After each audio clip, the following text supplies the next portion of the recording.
Yeah, I think it's important I sketch what's going to go down. I think after Hyderabad, the whole team we were really hurting. We were discussing ways of getting back into the series. We were particularly aware of where we were as a team, and how we were going to get back. And I asked the players at the end of the game to do to give me a presentation individually. I wanted 3 points from each of them, technically, mentally, and team, as to how we were going to get back over the next couple of games, how we were going to get ourselves back into the series. Unfortunately, 4 players did not comply with that. And we pride ourselves on attitude. We have given the players a huge amount of latitude to get culture and attitude right. We believe that those behaviours were not consistent with what we want to do with this team. We want to take this team to be the best in the world. The teams that are the best in the world have best attitudes, have best behaviour patterns, and a good, hard, ruthless culture. I believe those 4 players, unfortunately, did not meet my requirements. So those 4 players are not available for selection for this test match. It's a line in the sand moment. As I've said, we've given these guys absolute clarity. We've given this team a huge amount of time to buy in with what we want to do for the Australian cricket team. We've given a vision to these guys that is spelt out. We've given an expectation that is spelt out. And although this one incident might seem very small in isolation, this is in fact a line in the sand moment for us as a unit in our quest to become the best in the world. Who are the 4? 4 players are Watson, Pattinson, Khawaja, and Johnson. So they're all unavailable for the next test? Yep. Are you shocked, Mickey? I mean, when you set them this task, you couldn't have envisaged this would happen. No, it didn't. And the task, understand, in isolation is one drop in the ocean as to where we want to go, with this cricket team. It has been the toughest decision the leadership team of myself, manager Gavin Dovey, and captain Michael Clark have ever had to make. It's a tough decision. But the ramifications for that within our team structure and the message that it sends to all involved in Australian cricket is that we're pretty serious about where we want to take this team. We're pretty serious with what we want to do with this cricket team. Is it a one-strike policy, or do these guys have a record?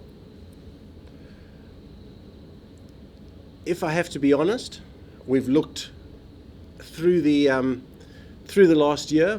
Pup and I have been immensely focused on winning cricket games. Perhaps the little 1%ers have slipped, and we just feel that this is, irrespective of who the personnel are, that this is the line in the sand moment. This is, I guess, the instance for us where we're actually making a massive statement to everybody out there and the rest of the world that we're pretty damn serious about what we want to do. It's serious for 3 people, sure, but for a vice captain to be done, that's incredibly serious. Well, it's extremely tough. It is extremely tough to sit here and make that decision. I wish it wasn't the vice captain. I wish it wasn't Shane Watson. I wish it wasn't Mitchell Johnson. They're leaders within the team who, I have to say, train and prepare and are very professional with the way they go about their business. But this was a moment where we had to make a statement, irrespective of who the players were. So have they given any indication as to why they didn't?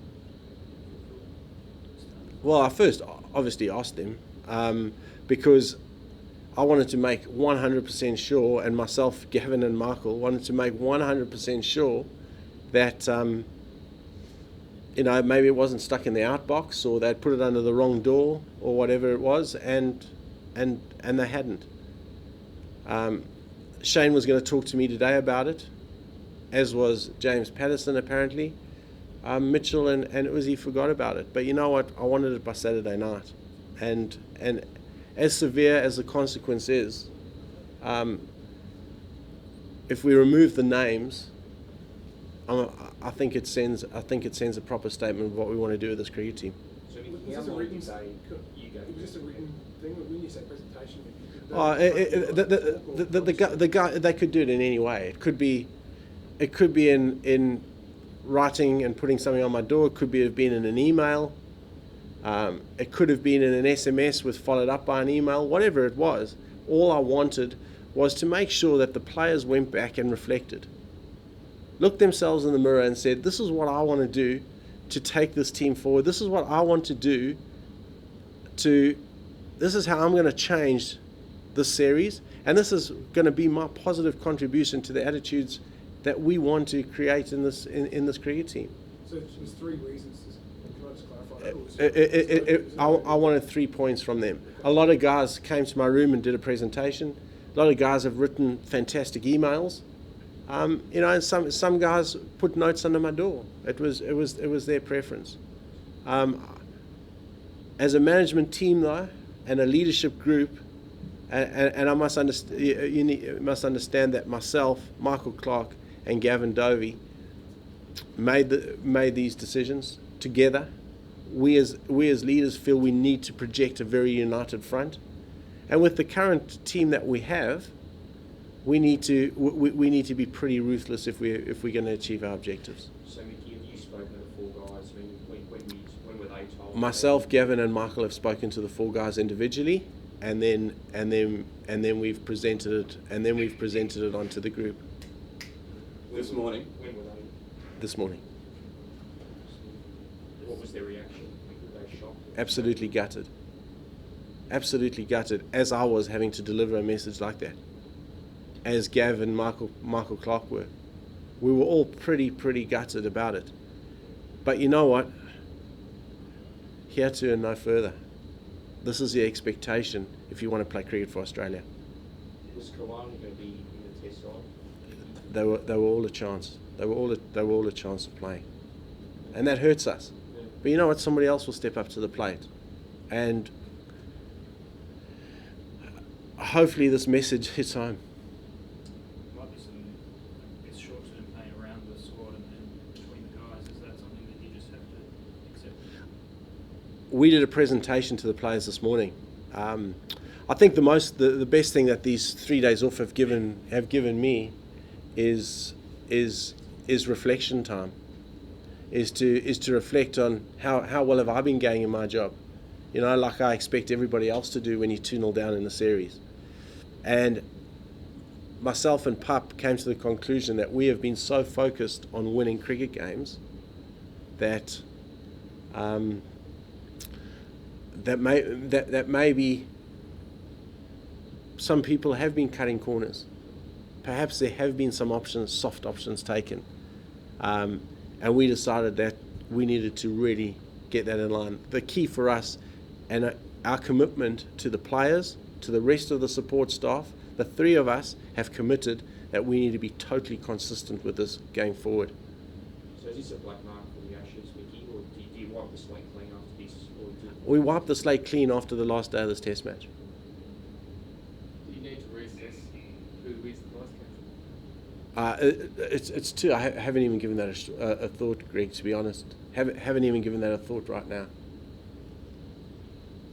Pretty harsh, but where we at, pretty much needed, guys.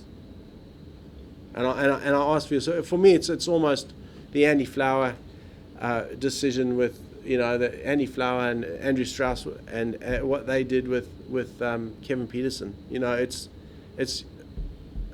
buy-in time, guys.